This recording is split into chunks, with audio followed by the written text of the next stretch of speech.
Good morning दोस्तों, RD academy online classes में आपका स्वागत है। आई होप कि आप सभी बहुत अच्छे होंगे, स्वस्थ होंगे और हमारी जो चैनल की वीडियोस हैं वो कंटिन्यूसली आप देख रहे होंगे।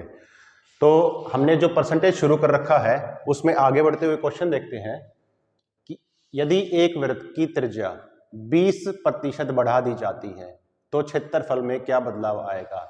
इससे पहले मैंने आपको एक वर्ग का क्वेश्चन भी करवाया है, स्क्वायर का, और एक रेक्टेंगल का क्वेश्चन भी करवाया है कि अगर उनकी जो भुजाएं हैं, उनकी जो साइड्स हैं, उनमें अगर बदलाव करें, कितना प्रतिशत बढ़ा दिया और इतना प्रतिशत घटा दिया, तो वो क्वेश्चन कैसे करते हैं वो आप मेरी पिछली वीडियो में जाके देख सकते हैं।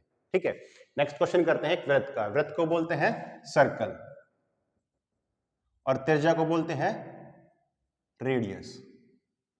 ठीक है, ये कह रहा है यदि किसी सर्कल की रेडियस को 20% बढ़ा दें तो क्षेत्रफल में क्या बदलाव आएगा।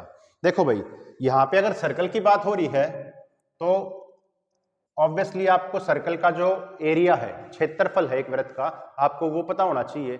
और एक वृत्त का क्षेत्रफल जो एरिया है वो क्या होता है, पाई आर स्क्वायर।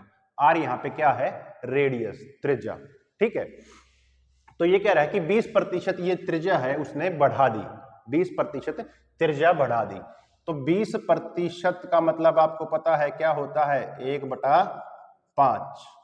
20% का क्या मतलब होता है, 1/5। इसका मतलब अगर मैं कहूं कि पहले त्रिज्या हमारी 5 थी, हमारी जो त्रिज्या थी, हमारी जो रेडियस थी, अगर वो पहले 5 थी तो वो अब 20% बढ़ गई है। तो 5 का 20% कितना, 1, तो 1 यूनिट और बढ़ गई है। अब वो जो रेडियस है हमारी कितनी हो गई, 6।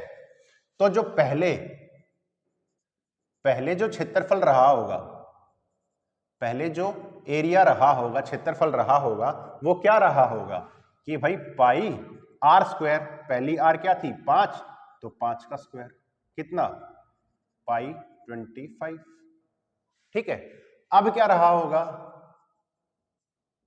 अब जो हमारा क्षेत्रफल है, जो एरिया है, वो अब क्या रहा होगा, पाई आर स्क्वायर। फॉर्मूला तो सेम ही है। तो अब आर की वैल्यू क्या आ गई, 20% बढ़ गई। 5 का 20% मतलब 1 और बढ़ गया, मतलब आर की वैल्यू हो गई यहाँ पे 6। तो पाई 6 का स्क्वायर तो कितना आ जाएगा, पाई 36। अब देखो यहाँ पे पाई की वैल्यू हमें पता है क्या होती है, 22/7। तो यहाँ पे पाई कांस्टेंट है, अगर आप इसको लो या ना लो कोई फर्क नहीं पड़ता, क्योंकि ये तो कटनी है आपस में। तो यहाँ पे देखो भाई, जो इसका एरिया था उसमें कितना बदलाव आ गया, बढ़ गया। कितना बढ़ गया, 36 में से 25 गया, 11 पाई यहाँ पे ये बढ़ गया। ठीक है, 11 पाई ये बढ़ गया कितने से, 25 पाई से, 25 पाई से। ठीक है, प्रतिशत निकालना है तो गुणा में 100, पाई से पाई कट जाएगा और 25 चौका 100, मतलब 44% जो एरिया था हमारा वो क्या हो जाएगा, बढ़ जाएगा। ठीक है, यहाँ पे ये पाई का इसलिए कह रहा था कि पाई लेने की कोई जरूरत नहीं है, क्योंकि ये कांस्टेंट वैल्यू है। ये जब हम लिखेंगे, क्वेश्चन सॉल्व करेंगे तो ये कट जाएगी। ठीक है, चलो नेक्स्ट क्वेश्चन देखते हैं। नेक्स्ट क्वेश्चन क्या कह रहा है, यदि ए की आय बी से 16.2/3% कम है तो बी की आय ए से कितने प्रतिशत अधिक होगी। भाई देखो मैंने एक क्वेश्चन करवाया था पिछली क्लास में कि भाई चीनी के मूल्य में इतने प्रतिशत की वृद्धि हो जाती है तो खपत में कितनी कटौती करनी पड़ेगी। वो जो क्वेश्चन थे और जो ये आय वाले क्वेश्चन है कि भाई कितने प्रतिशत बढ़ेगी और कितने प्रतिशत कम है तो उसकी बी से कितने प्रतिशत आय अधिक होगी, ये जो दोनों तरह के क्वेश्चन है बिल्कुल सेम क्वेश्चन है जो मैंने कहा था कि पेन उठाने की जरूरत नहीं होनी चाहिए। ठीक है, चलो पहले एक बार देख लेते हैं, सॉल्व कर लेते हैं कैसे होएगा। ये कह रहा है कि ए की आय बी से 16.2/3% कम है, तो हमें 16.2/3% का फ्रैक्शन पता होना चाहिए, कितना होता है, 1/6। दो व्यक्ति हैं ए और बी। अब देखो ये कह रहा है ए की आय बी से कम है, तो इसका मतलब बी की आय 6 है। तो ए की आय कम है किससे, बी से, तो 6 का 16.2/3% कितना होता है, 1। मतलब 6 से 1 रुपया कम है, कितनी है, 5। आई बात समझ में भाई कि भाई जो ए की आय है वो बी से 16.3% कम है। हमने बी की आय ही 6 मान ली क्योंकि हमें पता है 6 का 16.2% कितना होता है 1, तो 6 में से सीधा सीधा 1 घटा दिया तो ए की आय कितनी आ गई 5। ठीक है, तो अब क्या पूछ रहा है कि बी की आय ए से कितने प्रतिशत अधिक होगी। जो बी की आय है वो ए से कितने प्रतिशत अधिक है, तो हमने देखा भाई बी की आय तो 1 रुपया अधिक है। किससे, जिससे कंपेयर करते हैं उसको बटे में लिख दो, 1/5 गुणा में 100, 5 से काटा कितना 20%। आंसर क्या आ गया 20%। ठीक है भाई, आए समझ में। अगला क्वेश्चन देखते हैं, क्वेश्चन नंबर 3। देखो क्वेश्चन नंबर 3 क्या कह रहा है, ए की आय बी से 25% अधिक है। अब हमें यहाँ पे 25% जो फ्रैक्शन है उसका पता होना चाहिए, क्या होता है उसका फ्रैक्शन 1/4। कितने व्यक्ति हैं, 2 व्यक्ति हैं ए और बी। अब इसने इसका उल्टा बोल दिया भाई ए की आय बी से 25% अधिक है। ए की आय अधिक है किससे, बी से, बी से अधिक है तो हम बी की आय मान लेते हैं 4। ठीक है, और ये कह रहा है ए की आय अधिक है 25%। हमें पता है 4 का 25% कितना होता है 1 रुपया, तो इससे बी से 1 रुपया अधिक ये कमा रहा है तो इसकी आय कितनी हो जाएगी 5। ठीक है, अब ये क्वेश्चन में देखो आगे क्या कह रहा है कि बी की आय ए से कितना प्रतिशत कम है। जो बी की आय है वो ए से कितना प्रतिशत कम है, बी की आय कितना कम है 1 रुपया कम है। किससे, बी से। मैंने पूछा बताया था कि भाई जिससे कंपेयर करें उसको बटे में लिख दो, गुणा में 100, प्रतिशत निकालना है तो 5 दूनी 10, 2 0 मतलब 20%। ठीक है, देखो भाई फिर वही बात बताऊंगा एक बार दोबारा।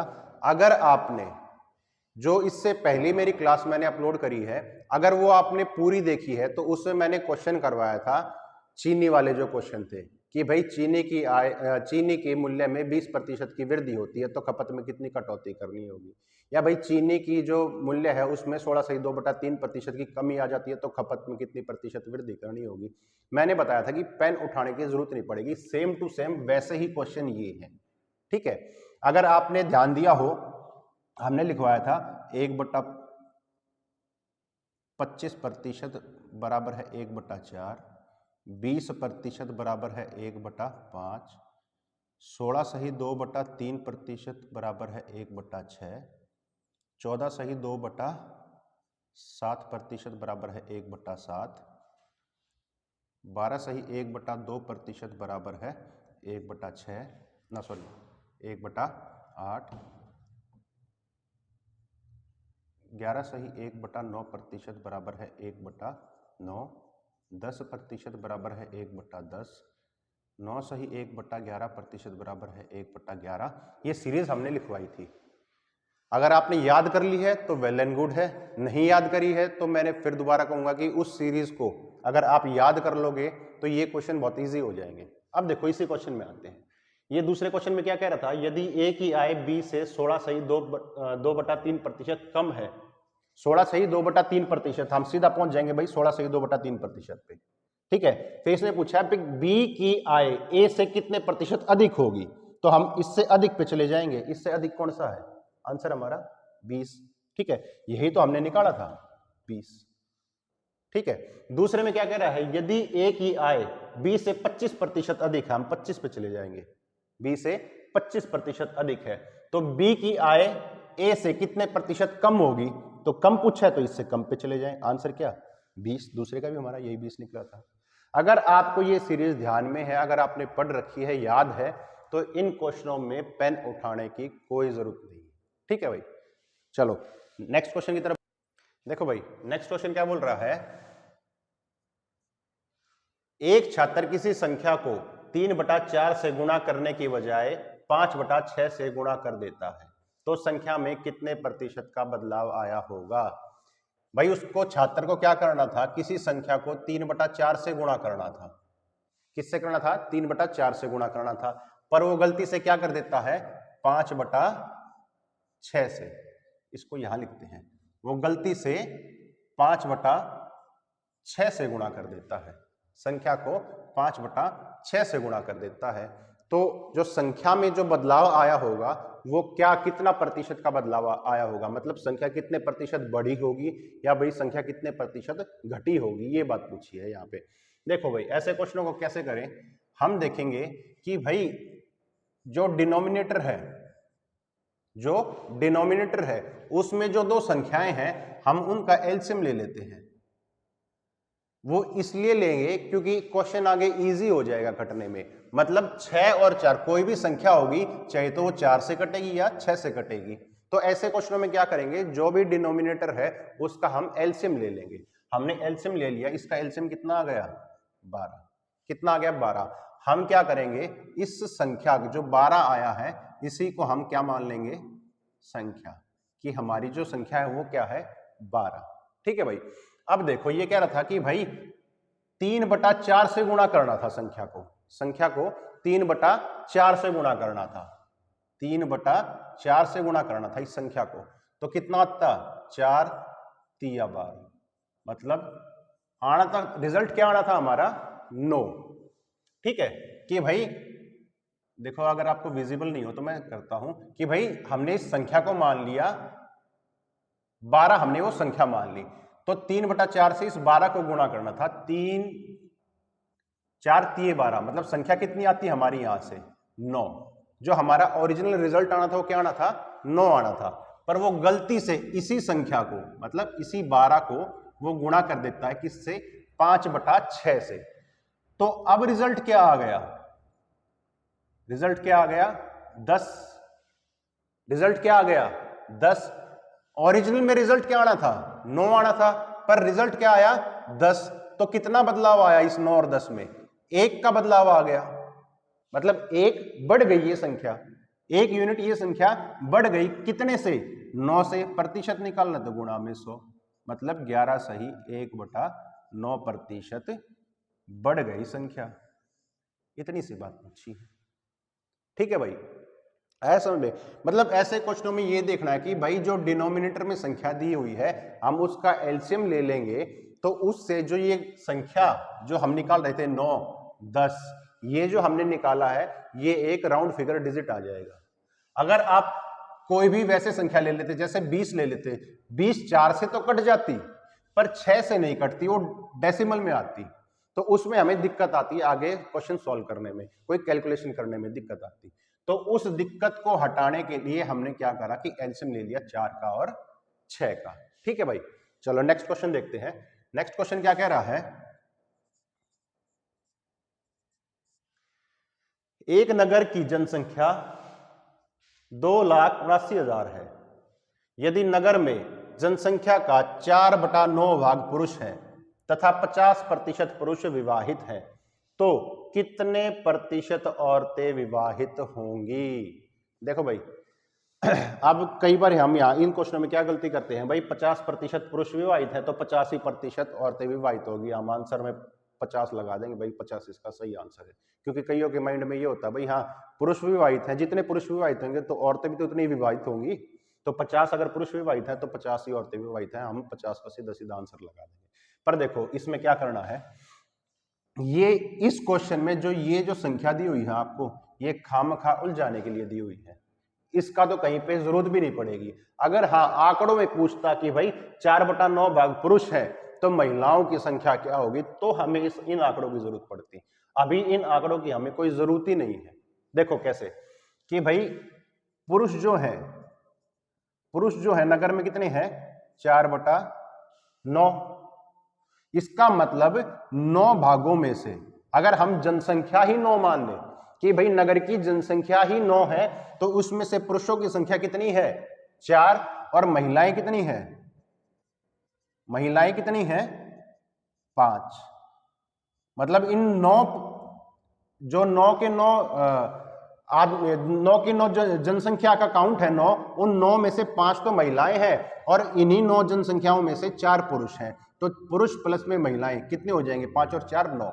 बस ये बात ध्यान रखनी है कि भाई जैसे इसमें क्या कह रहा है कि भाई ये एक खेत है, इस खेत को अगर हम 9 भागों में डिवाइड कर देते हैं, ठीक है कि 9 भागों में डिवाइड कर दिया 1 2 3 4 5 6 7 8 9, 9 भागों में डिवाइड कर दिया, तो इन 9 भागों में से 1 2 3 4 5 ये 5 भाग हैं, यहाँ गेहूं बो रखे हैं 1 2 3 4, इन 4 भागों में सरसों बो रखी है। तो हम क्या लिखेंगे 5/9 में तो गेहूं है और 4/9 में सरसों है। ठीक है, तो वैसे ही यहां कर रखा है भाई नगर की जो कुल जनसंख्या वो कितनी है 9, उनमें से 4 तो पुरुष है और उसी जनसंख्या जो कुल जनसंख्या है 9 उसी में 5 महिलाएं हैं।